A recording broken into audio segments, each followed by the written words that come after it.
श्री शिवाय नमस्तुभ्यम। हर हर महादेव। भटिंडा पंजाब में गुरुजी पंडित प्रदीप मिश्रा जी द्वारा शिव महापुराण कथा शुरू हो गई है। ये 7 दिवसीय शिव महापुराण कथा चलने वाली है, जो कि 4 जनवरी से 10 जनवरी आस्था चैनल यूट्यूब के माध्यम से देख सकते हैं। 5 जनवरी दूसरे दिन की कथा पूर्ण हो चुकी है। आज की कथा बहुत ही रोचक जानकारियों से भरपूर थी, जिसमें गुरुजी ने कुछ रोचक पत्र पढ़े हैं और कुछ विशेष उपायों की जानकारियां दिए हैं।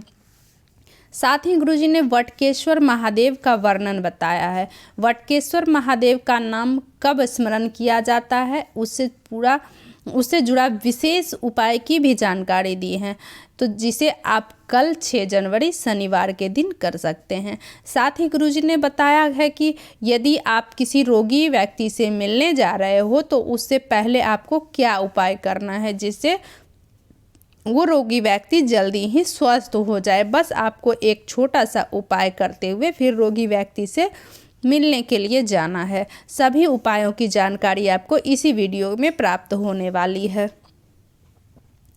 आज 5 जनवरी श्री संत शिव महापुराण कथा में गुरुजी ने कुल 12 उपाय पत्र उपयोगी सहित जानकारियां दिए हैं। सभी की जानकारियां आपको इसी वीडियो के माध्यम से प्राप्त होने वाली है।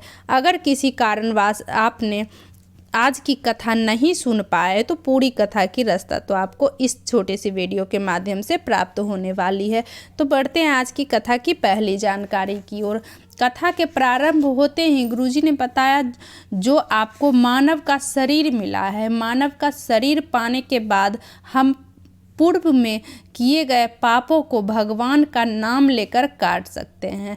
मतलब हमने जो इस जन्म में जो पाप किए हैं वो तो है ही, साथ ही हमने जो पिछले जन्म में जो पाप किए होते हैं, यदि हम भगवान का नाम स्मरण करते हैं, राम नाम, कृष्ण नाम, शिव नाम, जो नाम आपको प्रिय लगे, आपको उस नाम का स्मरण करते रहिए और आप अपने पापों को काट सकते हैं। ये मौका आपको सिर्फ मानव का शरीर प्राप्त होने से ही मिलता है। आप भगवान का नाम लेकर भगवत प्राप्ति भी कर सकते हैं। बढ़ते हैं आज की कथा की अगली जानकारी की ओर। असली गुरु, असली संत 3 चीज़ों से दूर रहता है। पहला, नमस्कार। असली गुरु कभी तुमसे पाँव नहीं छुआएगा, कभी प्रणाम नहीं करवाएगा। असली गुरु दूर से ही नमस्कार और प्रणाम स्वीकार करते हैं। वो आपसे पैर नहीं छुआएंगे। कई बार पैर छूने से अहंकार आ जाता है, तो उनसे दूर रहते हैं। और दूसरा है कि चमत्कार। जो असली गुरु रहते हैं, असली संत रहते हैं, कभी चमत्कार नहीं करते हैं।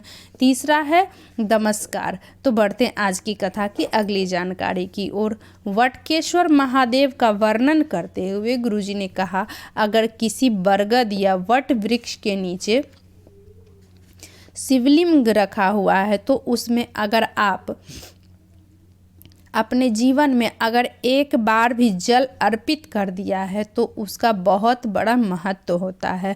तो बढ़ते हैं आज की कथा की अगली जानकारी की ओर। नीलम रविंद्र जी पत्र लेकर आई। मेरे पति का दोनों आंखें बीपी की वजह से चली गई थी।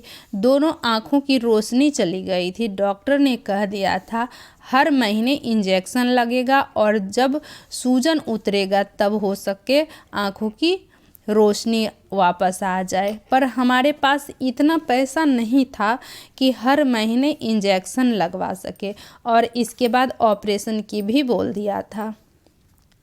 जब हरिद्वार की कथा पंडाल में बैठकर सुनी, जिसमें आपने रात्रि के 9:15 वाला उपाय बताया था, जिसमें आँखों के ऊपर पानी लगाना होता है, वही उपाय हमने किया। इसके बाद रुद्राक्ष लेकर आ गई और डॉक्टर के पास गए तो डॉक्टर ने वही कहा, इंजेक्शन लगेगा, ऑपरेशन करवाना ही पड़ेगा, तभी आँखों की रोशनी वापस आएगी।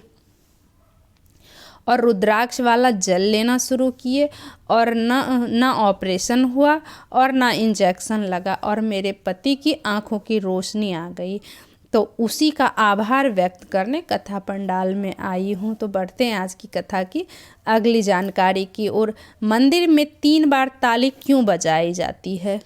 क्या मतलब होता है क्या महत्व होता है 3 बार ताली बजाने का? इस पर गुरुजी ने कहा, रोग मुक्ति के लिए ताली बजाई जाती है।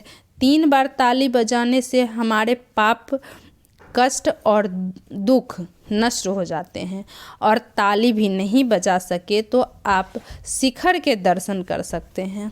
शिखर दर्शनम सर्व पाप नाशनम। तो बढ़ते आज की कथा की अगली जानकारी की ओर।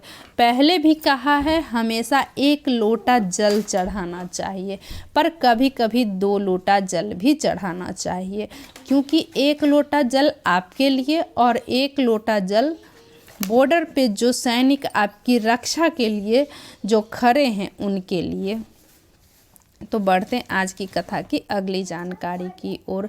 ये कथा जो गुरुजी की चल रही है, ये 10 तारीख को समाप्त हो जाएगी और इसके बाद गुरुजी की जो अगली कथा है वो 16 जनवरी से 20 जनवरी मुंबई में होगी। तो बढ़ते हैं आज की कथा की अगली जानकारी की ओर।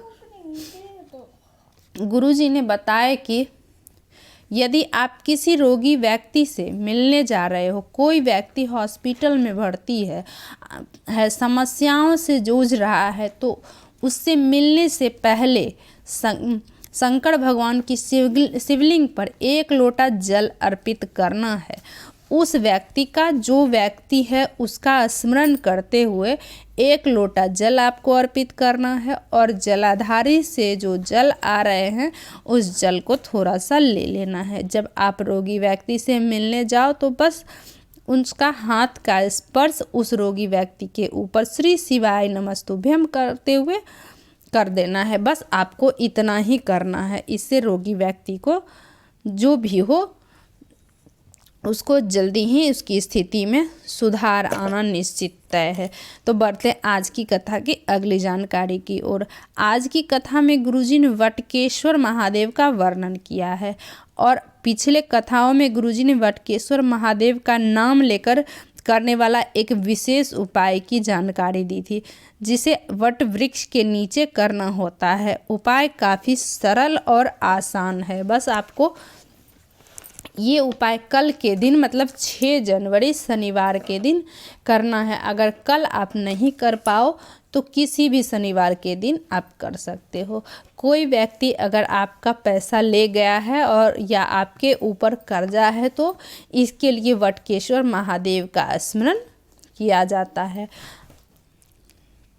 आप वर के पेड़ के नीचे जाना है, 1 कलश जल लेना है और उसमें 1 लौंग डाल देना है। 1 लौंग आपको ऐसी डाल लेना है जो कहीं से भी खंडित ना हो, पूर्ण हो, मतलब कि उसमें फूल बना हुआ रहना चाहिए।